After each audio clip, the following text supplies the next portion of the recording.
While everyone was arguing about AI taking white-collar jobs, India quietly ran one of the biggest AI in-government experiments on the planet.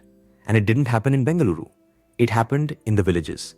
Here's the stat that should stop you mid-scroll. India has 2,64,000 gram panchayats, village-level governments. And as of FY 2025-26, a staggering 96.36% of them are live on a platform called eGram Swaraj. Think of it like Zoho Books, but for local government. Village planning, budgets, accountability, all on one digital dashboard. That's 2,54,000 villages plugged into a single data spine. Now here's where it gets interesting. Because that platform, it's just the foundation. The real action is what's sitting on top of it. Enter Sabhasar launched in August 2025. Picture village council members sitting through a 3-hour Gram Sabha. That's the village assembly meeting, conducted entirely in Bhojpuri or Gondi. Sabhasar takes that audio, that video, and automatically converts it into official written minutes across 20+ languages, with full rollout by March 2026. No manual transcription, no lost decisions buried in someone's notebook. For the 31 lakh elected panchayat representatives across India, including 14.5 lakh women. That's not a minor upgrade, that's a structural shift. And the fiscal proof? Aadhaar-linked A-systems have already saved the government nearly 1,67,000 crore rupees, close to $20 billion, just by catching subsidy fraud before it happened. It's basically an automated bouncer at the door, cross-checking every ID before a single rupee moves. Across 325 government schemes, cumulative direct benefit transfers have touched 49,88,905 crore rupees, with 6,23,424 crore rupees disbursed in FY 25-26 alone. The money is real, the savings are real, and the data layer making it possible was built village by village. So that's the backbone, the wiring under the floor. But how exactly is AI being used to make these village governments actually work better day to day? That's what we're getting into next. So now that you know what this AI push actually looks like on the ground, the real question is, who actually benefits? And does any of this move the needle for your business? Let's start with the winners. Farmers in Punjab and Maharashtra using precision agriculture, AI. Tools that crunch soil data, weather patterns, crop health, all of it, are seeing yields jump 20 to 30%. That is not a small number. A wheat farmer on just 2 acres could go from earning 80,000 rupees a season to crossing 1 lakh rupees. Lower input costs, higher output. That extra income doesn't disappear. It flows right into rural markets. So if your business sells FMCG goods, two-wheelers, agri-inputs, or even mobile data in Tier 3 and Tier 4 towns, this is a direct tailwind for you.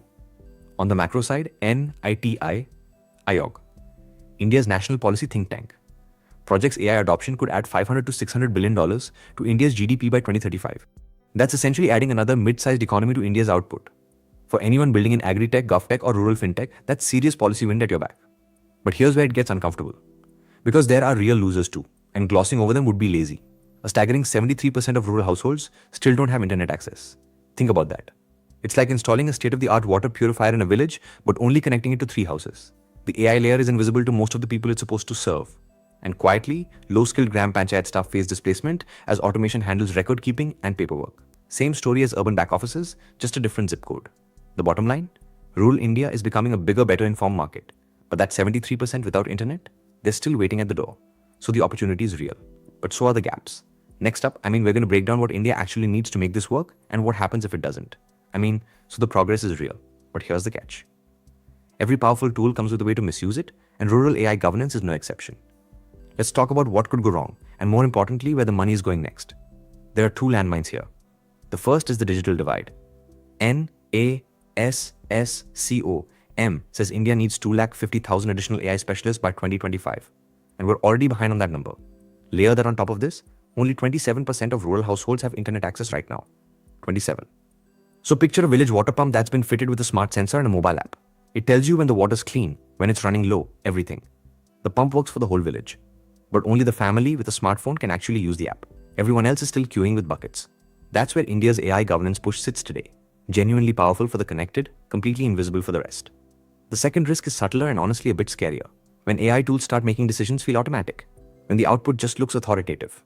Elected representatives can stop questioning it. It's like a GPS confidently routing you into a pothole. After a few wrong turns, you stop looking at the road yourself. Overdelegation without human oversight is a governance failure waiting to happen. Now, for entrepreneurs and business owners, here's the read that actually matters. This entire AI and governance push is going to accelerate procurement. Rural broadband infrastructure, vernacular translation tools, agri-tech platforms. The policy tailwinds are strong and getting stronger. Watch the budget allocations toward rural connectivity and AI skilling programs. Those are your leading indicators for when that remaining 73% finally comes online. And closing that gap? That's not just a social good story. That's the next decade's biggest business opportunity. India's rural AI transformation is fiscally validated and accelerating. But the connected and the disconnected are living two very different realities right now. The question isn't whether this changes India. It's whether it changes it for everyone. Follow us for more updates like this. Thanks for watching. And don't forget to follow us on YouTube, Instagram, and X.